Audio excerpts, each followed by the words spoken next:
All right.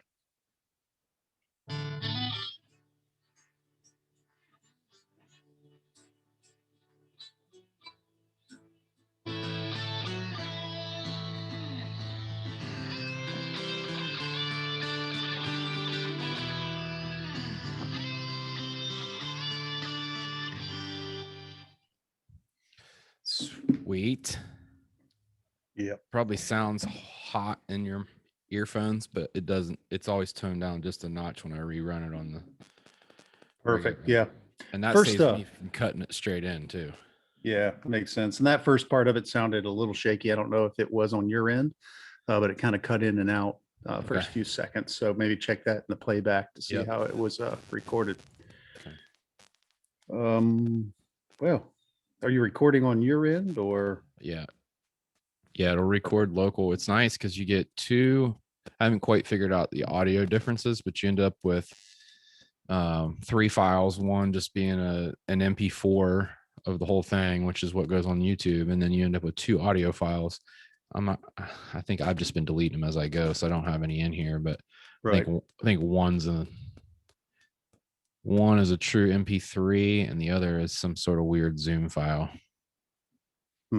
But it probably takes as long to convert it when you're done as it does to actually upload to YouTube. Really interesting.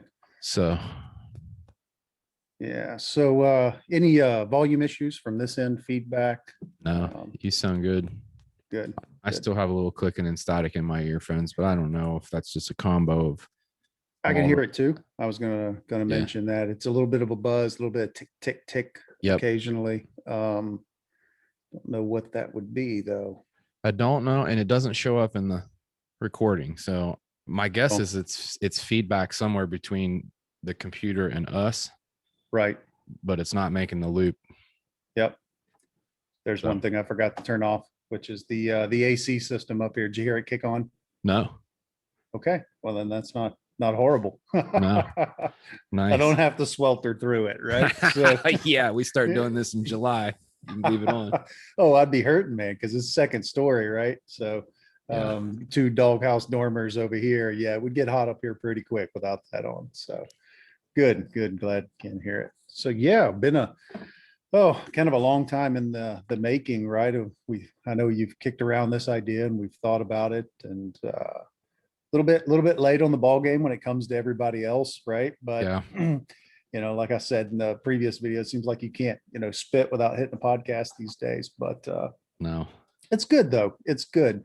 I think it's great because that's really, I shouldn't say where everything is going, because everything has kind of almost gone right by that direction.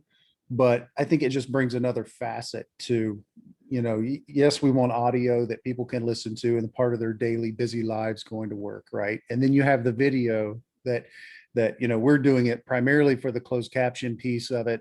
But in the digital world, people like to see stuff hands-on working on their car. Let me show you how to do this, right? You get that video. But really, and I kind of touched on it a little bit in the other video, is so much society today, we've been conditioned to get information from social media, right? The Instagrams, the Twitter, the Facebook, and it's just a human heuristic that we look for really quick tidbits of information to ingest it easy. And then we find validity in it because there's a lot of other people that are either commenting on it or reading it. Right. And our brain thinks, okay, I got the information I need and it's valid. But when it comes to the Instagram, Facebook, and not saying there's not a lot of good creators and content creators out there, but by and large, it's mostly junk, man. Yeah. I mean, it's junk. Yep. Junk. Clickbait. Exactly. And the shorter it is and the easier it is to ingest, the worse it gets. Right. Yep. And there's a lot of groups that are out there, but that's really one thing that we try to bring to the internet with a forum is quality information, right? We try to get there. Of course, we have a lot of other information, a lot of other grab ass things like that too. But by and large, you go onto Google and you Google how to field dress a deer, a 15-second Instagram clip, it's not going to come up, or Facebook. It's just not. You'll get some YouTube stuff, the visual thing there, but it's going to be websites, it's going to be forums, it's going to be content. So yeah, I agree.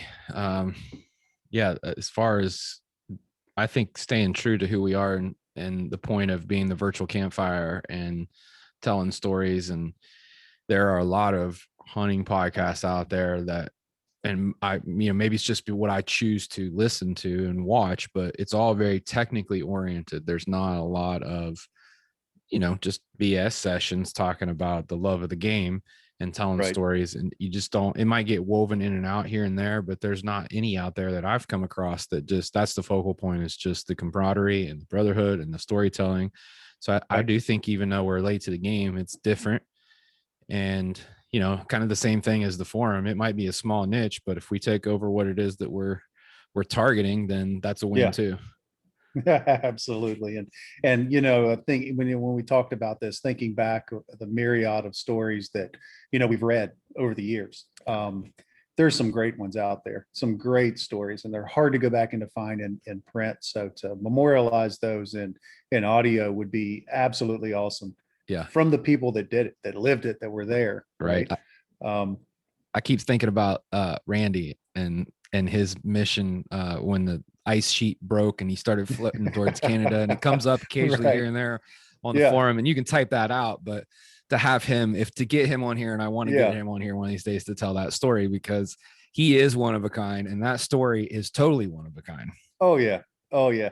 And to hear Randy tell it, where he's out there fishing, right? He gets word that the ice is broke, but he knows he only needs to go east to get around it, right? So he's fishing in a hole, looking at his watch like, I've got 15 minutes, and waving off the Coast Guard chopper like, get away from me. I'm Yeah. still fishing. No, I got this, man. he came he came to mind the other day because somebody talked about was it, I think, shooting a cow, and his story about the guy that looped him into shooting the cow, and the picture of him standing next to that cow that he hunted down. There's another good Right. one. Yeah. The feral cow. Yes.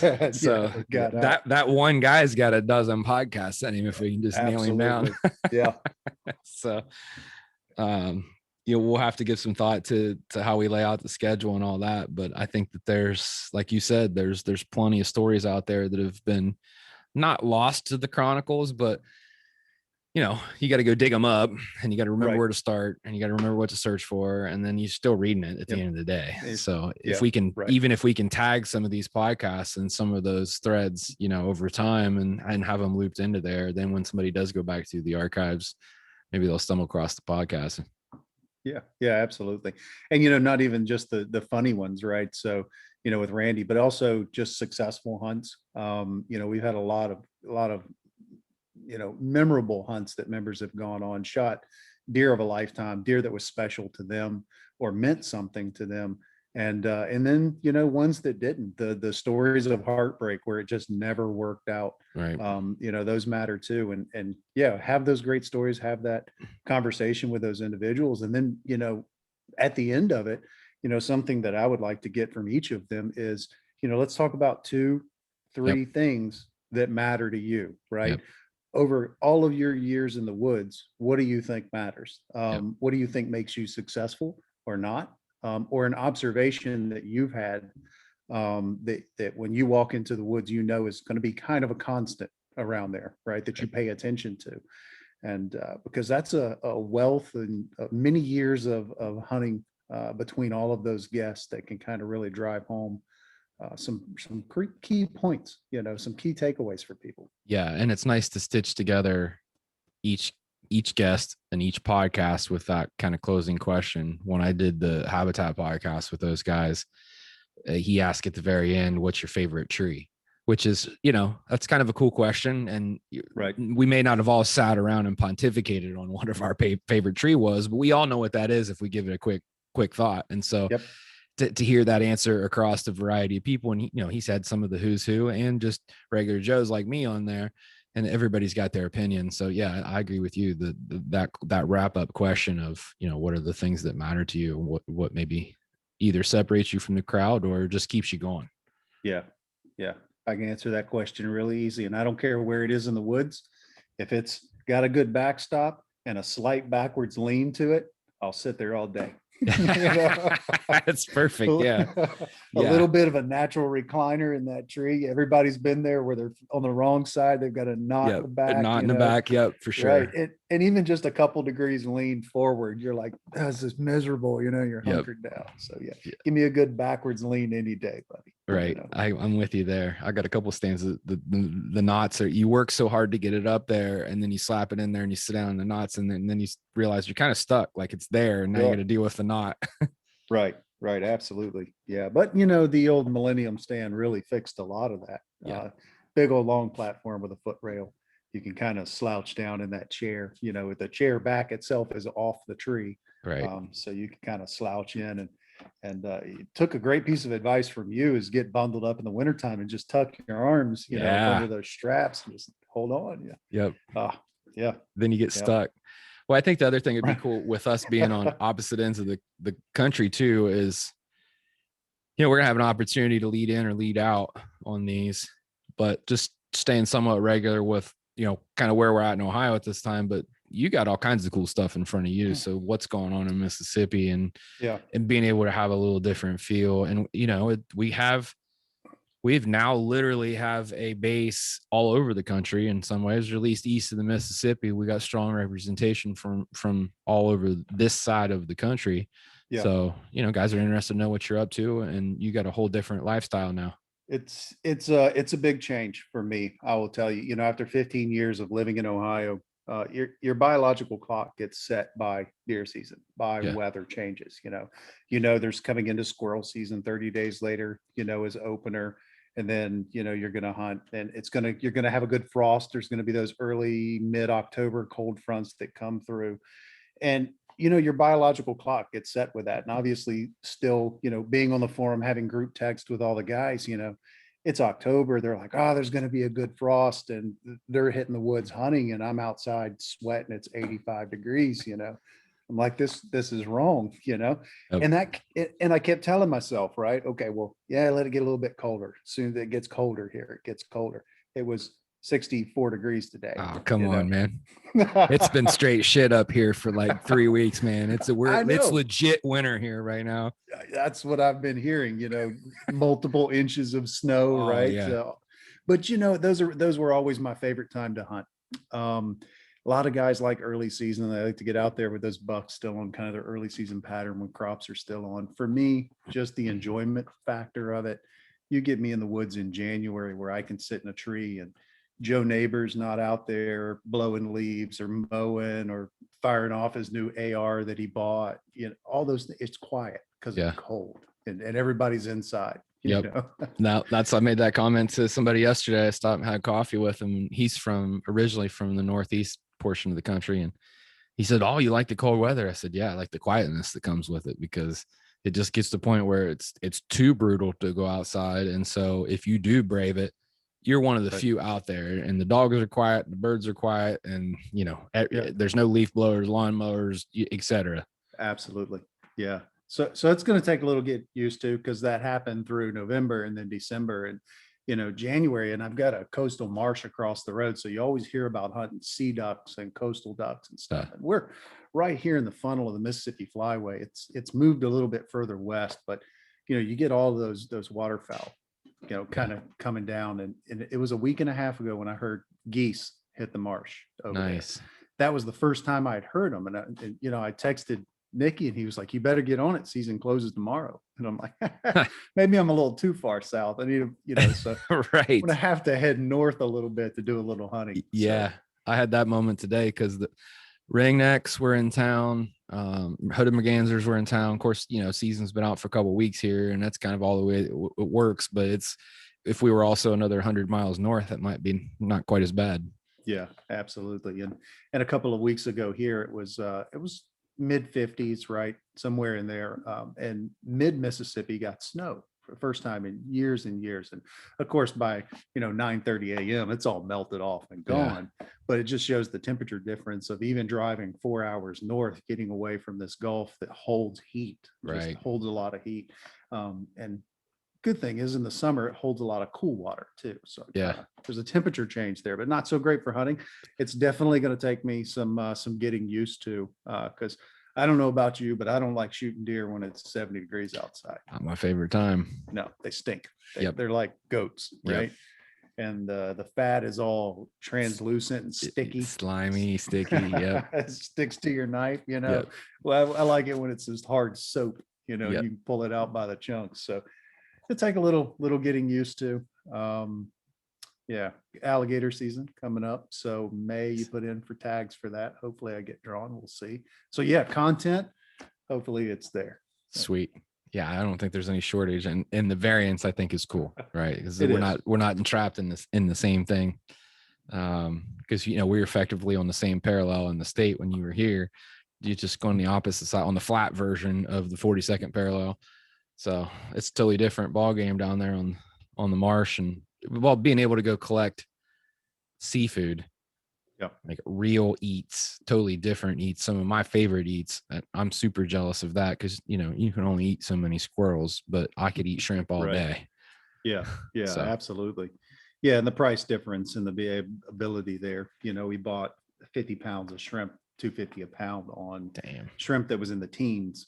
So 16 count Yeah. per pound shrimp, so roughly an ounce a piece. Yeah, and then blue crabs, crawfish comes in here in a month. I think crawfish right now is about $2.99 a pound cooked. Wow. So eat it till you're sick. Yeah. But I already looking at heading north for turkey season, right? Sweet. You look Yeah, at man. Mississippi, Gobble, Alabama.